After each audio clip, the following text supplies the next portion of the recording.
Hello, നിങ്ങൾക്കെല്ലാവർക്കും എൻ്റെ പുതിയൊരു വീഡിയോയിലേക്ക് ഒരുപാട് സ്നേഹത്തോടെ വീണ്ടും സ്വാഗതം. ഇപ്പം ഞാൻ കുറേ ദിവസമായിട്ട് ഓണത്തിൻ്റെ റെസിപ്പീസാണല്ലോ ഷെയർ ചെയ്യുന്നത്. ഇന്ന് നല്ലൊരു കിഡിലൻ പരിപ്പ് കറിയാണ് നിങ്ങൾക്ക് വേണ്ടിയിട്ട് ഷെയർ ചെയ്യുന്നത്. കണ്ടല്ലോ അല്ലേ? ഈ രീതിയിൽ ഒറ്റ പ്രാവശ്യമെങ്കിലും നിങ്ങളൊന്ന് വെച്ച് നോക്കണേ. നിങ്ങൾ ഇതുപോലെ തന്നെ വീണ്ടും വീണ്ടും തയ്യാറാക്കുമെന്നുള്ളതിന് യാതൊരു സംശയവുമില്ല. അതുപോലെ എൻ്റെ ഓരോ വീഡിയോയും കണ്ടിട്ട് തരുന്ന സപ്പോർട്ടിന് ഒരുപാട് സന്തോഷവും സ്നേഹവും നന്ദിയും ഉണ്ട് കേട്ടോ. തുടർന്ന് അങ്ങോട്ടും ഈ സപ്പോർട്ട് ഉണ്ടാവണേ. 1 കപ്പ് ചെറുപയർ പരിപ്പാണ് ഞാൻ ഈ പാത്രത്തിലോട്ട് എടുത്തിരിക്കുന്നത്. അത് വൃത്തിയായിട്ട് 2-3 പ്രാവശ്യം ഒന്ന് വെള്ളം മാറി കഴുകിയിട്ട് അതിൻ്റെ വെള്ളം മാറാനായിട്ട് കുറച്ച് നേരം ഒന്ന് വെക്കണേ. ചെറുപയർ പരിപ്പ് വറക്കാതെ പരിപ്പ് കറി ഉണ്ടാക്കുന്നവരുമുണ്ട്. പക്ഷേ വറുത്ത് കഴിഞ്ഞിട്ട് പരിപ്പ് കറി ഉണ്ടാക്കുമ്പോൾ ഒരു പ്രത്യേക ടേസ്റ്റ് തന്നെയാണ് കേട്ടോ. കഴിയുന്നതും നോൺ സ്റ്റിക്ക് പാനിൽ ഇത് ഫ്രൈ ചെയ്തെടുക്കുന്നതാണ് നല്ലത്. നോൺ സ്റ്റിക്ക് പാനിൽ ഞാൻ വേറെ ഒരു കാര്യം ഉണ്ടാക്കിക്കൊണ്ടിരിക്കുകയായതുകൊണ്ടാണ് ഞാൻ ഈ പാത്രം എടുത്തത്. എന്നാലും കുഴപ്പമില്ല, നമ്മൾ ഇളക്കിക്കൊണ്ടിരിക്കണം എന്നുള്ളതേ ഉള്ളൂ. ഏത് പാത്രത്തിലായാലും ഇളക്കിക്കൊണ്ടിരിക്കണം. നോൺ സ്റ്റിക്ക് പാൻ അല്ലാത്തത് കൊണ്ട് തന്നെ അടിഭാഗത്ത് കുറച്ച് കൂടുതൽ പറ്റിപ്പിടിക്കുമെന്നുള്ളതേ ഉള്ളൂ കേട്ടോ. അത് നമ്മൾ എന്തായാലും ഇളക്കി കൊടുത്തുകൊണ്ടിരിക്കണമല്ലോ. പിന്നെ നിങ്ങൾ കഴുകി കഴിഞ്ഞിട്ട് നേരെ വെള്ളത്തോടെ ഇതിനകത്തോട്ട് ഇടാതിരിക്കാൻ ശ്രദ്ധിക്കണേ. അത് നോൺ സ്റ്റിക്ക് പാൻ ആയാലും അല്ലെന്നുണ്ടെങ്കിലും ചെറിയ ഫ്ലെയിമിലും മീഡിയം ഫ്ലെയിമിലുമായിട്ട് ഇട്ട് വേണം അത് ഫ്രൈ ചെയ്തെടുക്കാനായിട്ട്. നിറം മാറാതിരിക്കാൻ ശ്രദ്ധിക്കണം കേട്ടോ. ചെറിയൊരു മണമൊക്കെ വന്ന് തുടങ്ങുമ്പോഴത്തേക്ക് നിർത്തിയാൽ മതി. ഇപ്പം നമ്മളത് പ്രഷർ കുക്കറിലോട്ടാക്കിയിട്ട് ഒരു 3.5 കപ്പ് വെള്ളവും 1 ടീസ്പൂൺ ഉപ്പും 1/2 ടീസ്പൂൺ മഞ്ഞൾപ്പൊടിയും 1 ടീസ്പൂൺ നെയ്യും കൂടെ ചേർത്ത്, നെയ്ക്ക് പകരം നിങ്ങൾക്ക് വേണമെന്നുണ്ടെന്നുണ്ടെങ്കിൽ വെളിച്ചെണ്ണ വേണമെന്നുണ്ടെങ്കിലും ചേർക്കാവുന്നതേ ഉള്ളൂ. ഒരു 1-1.5 ടീസ്പൂണ് നെയ്യ് ഒഴിച്ച് തയ്യാറാക്കുമ്പോഴാണ് എനിക്ക് കുറേ കൂടെ പരിപ്പ് കറിക്കൊരു ടേസ്റ്റ് തോന്നിച്ചിട്ടുള്ളത്. ഇതെല്ലാം കൂടെ കൂട്ടി നന്നായിട്ടൊന്ന് കലക്കിയിട്ട് വെയിറ്റ് ഇട്ടിട്ട് 1 വിസിൽ, മാക്സിമം അല്ലെങ്കിൽ 2 വിസിൽ കുക്ക് ചെയ്ത് കഴിയുമ്പോഴത്തേക്കും നമ്മുടെ പരിപ്പ് പാകത്തിനായിക്കൊള്ളും. ഇപ്പം നമുക്ക് അരപ്പ് തയ്യാറാക്കാനായിട്ട് ഒരു 1/2 കപ്പിലും ഇച്ചിരി കൂടുതൽ ഫ്രഷായിട്ട് ചിരകിയ തേങ്ങയും 1/2 ടീസ്പൂൺ ജീരകവും 2 നല്ല വലിപ്പമുള്ള പച്ചമുളകും 1 അല്ലി വെളുത്തുള്ളിയും ഒന്ന് മുറിച്ചിട്ട് കൊടുത്തിട്ടുണ്ട്. പിന്നെ ഒരു 1/4 കപ്പ് വെള്ളവും ഒഴിച്ച് കൊടുത്തിട്ടുണ്ട്. അതായത് ഒരു 4 ടേബിൾ സ്പൂൺ. എന്നിട്ട് അത് എത്രയും നന്നായിട്ട് അരയ്ക്കാമോ അത്രയും നന്നായിട്ട് അങ്ങ് അരച്ചെടുത്തുകൊണ്ട് വരണേ. 2 വിസിൽ കേട്ട് കഴിഞ്ഞിട്ടാണ് ഞാൻ പ്രഷർ കുക്കർ തുറന്ന് നോക്കിയത്. അപ്പോഴത്തേക്ക് തന്നെ നന്നായിട്ട് വെന്തിട്ടുണ്ട്. എന്നാലും ചെറിയ തരിയുള്ളതുകൊണ്ട് തന്നെ ചെറുതായിട്ടൊന്ന് ഉടച്ചു കൊടുക്കുകയാണേ. ഇപ്പം അരച്ചെടുത്തുകൊണ്ട് വന്നതും അതിനകത്തോട്ട് ചേർത്തിട്ടുണ്ട്. അരപ്പരച്ച് മിക്സി ജാറിലോട്ട് ഒരു 2 ടേബിൾ സ്പൂൺ വെള്ളം കൂടി ഒഴിച്ച് അതും കൂടെ ചേർത്ത് ഇതിനകത്തോട്ട് ഒഴിച്ചിട്ടുണ്ട്.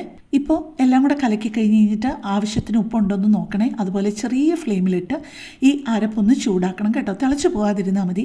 സദ്യക്കൊക്കെ ഒരുപാട് കറികൾ ഉണ്ടാക്കാനുണ്ടാകുമല്ലോ. അപ്പോൾ ചിലപ്പോൾ ഇത് നേരത്തെ ഉണ്ടാക്കി വെച്ച് കഴിഞ്ഞാൽ ചീത്തയായി പോകാൻ സാധ്യതയുണ്ട്. ഇങ്ങനെയൊന്ന് ചൂടാക്കിയാൽ ചീത്തയായി പോവില്ല എന്ന് ഉറപ്പാണ് കേട്ടോ. അപ്പോൾ പെട്ടെന്ന് ഞാനൊരു കാര്യം പറഞ്ഞോട്ടെ. എൻ്റെ ഈ ചാനലും എൻ്റെ ഈ വീഡിയോയും ഒക്കെ ആദ്യമായിട്ട് കാണുന്ന ആരെങ്കിലുമൊക്കെ ആണെന്നുണ്ടെങ്കിൽ എൻ്റെ ചാനലിൽ ഒരുപാട് വ്യത്യസ്തമായിട്ടുള്ള റെസിപ്പികളുണ്ട്. അപ്പോൾ നിങ്ങൾക്ക് അതൊക്കെ ഇഷ്ടപ്പെടുകയാണെന്നുണ്ടെങ്കിൽ എൻ്റെ ചാനലൊന്ന് സബ്സ്ക്രൈബ് ചെയ്യാനും ലൈക്ക് ചെയ്യാനും കമൻറ്റ് ചെയ്യാനും നിങ്ങൾക്ക് ഇഷ്ടമുള്ള വീഡിയോസ് മറ്റുള്ളവർക്ക് ഷെയർ ചെയ്ത് കൊടുക്കാനും മറക്കല്ലേ. നമ്മളെല്ലാവരും കേരളത്തിലാണ് താമസിക്കുന്നതെന്ന് പറഞ്ഞു കഴിഞ്ഞാലും ഇപ്പോൾ തൃശ്ശൂർ താമസിക്കുന്നവരായാലും തിരുവനന്തപുരത്ത് താമസിക്കുന്നവരായാലും തിരുവനന്തപുരം മാത്രം എടുത്താൽ പോലും ആ തിരുവനന്തപുരത്ത് തന്നെ ഒരു കാര്യം പല രീതിയിലായിരിക്കും തയ്യാറാക്കുന്നത്. നമ്മുടെ ഭാഷയും എല്ലാം വ്യത്യാസമുണ്ടല്ലോ, ഓരോ കാര്യത്തിന് പറയുന്ന പേരുകളുമെല്ലാം. അതുപോലെ തന്നെ ചെറിയ ചെറിയ വ്യത്യാസങ്ങൾ ഓരോ സ്ഥലത്തും ഉണ്ടാവും. അതൊക്കെ ഞാൻ മാറി മാറി ട്രൈ ചെയ്യും. എന്നിട്ട് എനിക്ക് ഏറ്റവും ഇഷ്ടമുള്ള രീതിയാണ് ഞാനെപ്പോഴും പിന്തുടരുന്നതും നിങ്ങളെ കാണിക്കുന്നതും. ഇനിയിപ്പോൾ നമുക്കൊന്ന് താളിക്കാമേ. മിക്ക സ്ഥലത്തും പരിപ്പ് കറി താളിക്കാറില്ല. തിരുവനന്തപുരത്ത് തന്നെ താളിക്കുന്നവരുമുണ്ട്, താളിക്കാത്തവരുമുണ്ട്. ഇപ്പം ഞാൻ 1 ടേബിൾ സ്പൂൺ നെയ്യാണ് ഒഴിച്ചു കൊടുത്തിരിക്കുന്നത്. അതിലോട്ട് 1/2 ടീസ്പൂൺ കടുകും 2 വറ്റൽമുളകും 1 തണ്ട് കറിവേപ്പിലയും കൂടി ഇട്ട് ഒന്ന് താളിച്ച് ആ പരിപ്പ് കറിയിലോട്ട് ഒഴിക്കുമ്പോഴാണ് എനിക്ക് യഥാർത്ഥ ഒരു ടേസ്റ്റ് വരുന്നത്. പക്ഷേ എനിക്കിതിനേക്കാട്ടിൽ ഇഷ്ടമുള്ളൊരു രീതിയുണ്ട്. അതുകൂടെ ഞാൻ ചെയ്തു കഴിഞ്ഞാൽ നിങ്ങൾ എന്നെ ചീത്ത വിളിക്കുമെന്ന് എനിക്കറിയാം. കാരണം എരിശ്ശേരിക്കൊക്കെ നമ്മൾ താളിക്കുന്നത് പോലെ കുറച്ച് ഒരു പിടി തേങ്ങയും കൂടെ അതിൻ്റെ കൂട്ടത്തിൽ വറുത്ത് ഒന്ന് ചേർത്ത് കഴിഞ്ഞ് കഴിഞ്ഞാൽ എനിക്കതാണ് ഏറ്റവും ഇഷ്ടം കേട്ടോ. ഞാൻ എപ്പോഴും വീട്ടിലേക്ക് തയ്യാറാക്കുന്നത് തേങ്ങയും കൂടെ താളിച്ചിട്ട് തന്നെയാണ് ഉപയോഗിക്കുന്നത്. വീഡിയോയിൽ കാണിക്കുമ്പം അതുപോലെ ചെയ്ത് കഴിഞ്ഞ് കഴിഞ്ഞാൽ പലർക്കും ഒരു നീരസമാകുകയല്ലേ. അതുകൊണ്ടാണ് ഞാൻ പിന്നെ അത് മാത്രം അങ്ങ് വേണ്ടെന്ന് വെച്ചത് കേട്ടോ. കേരളത്തിൻ്റെ വടക്കൻ സൈഡിലോട്ടൊക്കെ ഇത് ഇച്ചിരി കട്ടിയായിട്ടാണ് ഉണ്ടാക്കുന്നത്, കട്ടിപ്പരിപ്പാണ് ഉണ്ടാക്കുന്നത്. പക്ഷേ തിരുവനന്തപുരം സൈഡിലൊക്കെ ഒഴിച്ചുകറിയാണ്. ചൂട് ചോറ് വിളമ്പി കഴിഞ്ഞ് കഴിഞ്ഞാൽ ആദ്യം അതിനകത്ത് പരിപ്പ് കറി ഒഴിച്ചിട്ട് ആ പരിപ്പ് കറിയുടെ മുകളിലോട്ട് നെയ്യും കൂടെ ഒഴിച്ചിട്ടാണ് ആദ്യത്തെ കറി കൂട്ടി കഴിക്കുന്നത്. പിന്നെയാണ് സാമ്പാർ വിളമ്പുന്നത്. ഇനിയിപ്പോൾ ഒരു പാത്രത്തിലോട്ട് നല്ല ചൂട് ചോറ് അങ്ങോട്ട് വിളമ്പിയിട്ട് അതിന് മുകളിലോട്ട് ഈ പരിപ്പ് കറി, പിന്നെ ഞാൻ നെയ്യ് ഒഴിക്കുന്നില്ല കാരണം നെയ്യ് 2 പ്രാവശ്യം ചേർത്തിട്ടുണ്ടല്ലോ. അതിൻ്റെ സൈഡിലോട്ട് 2 പപ്പടവും കൂടെ വെച്ചിട്ട് എന്നിട്ട് ഈ അതിനകത്ത് വറ്റൽമുളക് ഉണ്ടല്ലോ, ആ വറ്റൽമുളക് ഞാൻ ഒരു മനുഷ്യനും കൊടുക്കില്ല.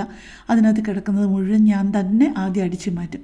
എന്നിട്ട് അത് ഞെക്കി അതിനകത്തെ ആ ഒരു നീരുണ്ടല്ലോ, പരിപ്പ് കറിയും ആ മുളകിൻ്റെ എരിവും എല്ലാം കൂടെ ചേർന്ന് അതങ്ങോട്ട് ഞെക്കി ഒഴിച്ചിട്ട് ഒരു പപ്പടവും കൂടെ അങ്ങോട്ട് പൊടിച്ചിട്ട് കഴിക്കുമ്പോഴുണ്ടല്ലോ ഒരു ഒന്നൊന്നര സ്വാദാണ് കേട്ടോ. ഉച്ചയ്ക്ക് ഇതേ ഭക്ഷണമാണ് കഴിച്ചതെന്നുണ്ടെങ്കിലും ഇപ്പം വീണ്ടും വിശക്കുന്നുണ്ടല്ലോ, അതിനിപ്പോൾ എന്താ ചെയ്യാമെന്നാണ് ഞാൻ ഓർക്കുന്നത്. ഇനിയും പോട്ടെ, നാളെ ആവട്ടെ അല്ലേ. അപ്പോൾ ഇതേ രീതിയിൽ നിങ്ങളൊന്ന് തയ്യാറാക്കി നോക്കാതിരിക്കില്ലേ. അപ്പോൾ കൂടുതൽ നല്ലൊരു വീഡിയോ ആയിട്ട് നമുക്ക് പിന്നെ കാണാം. താങ്ക്